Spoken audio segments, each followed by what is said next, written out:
Retrouvez toute notre actualité sur videopolice.com, la chaîne YouTube d'Unité SGP Police.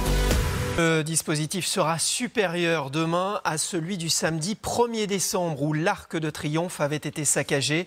Par précaution, vous le voyez, plusieurs musées et ministères resteront fermés, comme le ministère de l'Éducation nationale, l'Agriculture ou encore celui de la Santé ainsi que la préfecture de police de Paris. Grégory Joron, secrétaire national CRS du syndicat Unité SGP Police FO, est avec nous en duplex. Bonjour, est-ce qu'on a raison d'avoir des craintes selon vous demain ?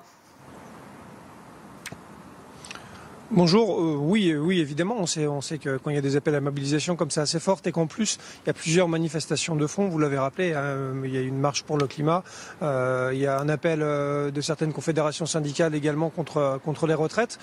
Évidemment, ça risque de faire du monde dans la rue et on sait que quand il y a du monde dans la rue, on a l'habitude malheureusement aujourd'hui et depuis quelques années déjà de voir les Black Blocs arriver pour noyauter les cortèges.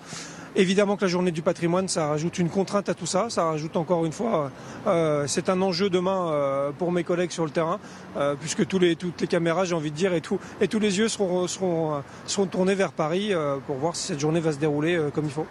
A-t-on une idée de l'ampleur du dispositif qui va être déployé demain? On parle d'un dispositif supérieur à celui du 1er décembre où l'Arc de Triomphe avait été pris pour cible. Oui, demain, il y a 75 forces mobiles qui sont déployées, plus tous les effectifs de la préfecture de police, sûrement les braves qui seront activés également.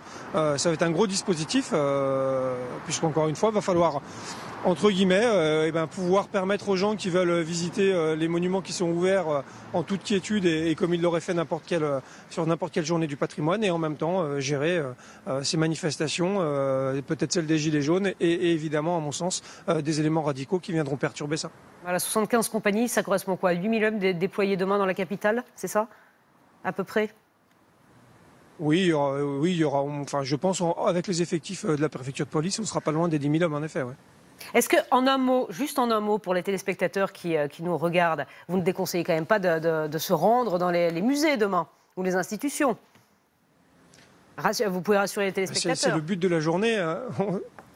C'est le but de la journée. On est quand même là pour permettre justement, autant que faire se peut, aux gens de vivre normalement, de manifester en sécurité. Donc voilà. Mais encore une fois, j'ai envie de dire que ce seront les policiers de terrain qui auront en charge de pouvoir faire en sorte que les gens puissent vivre normalement. C'est le but de notre mission. Et ça sera encore une fois pas facile. Merci Grégory Joron et on suivra.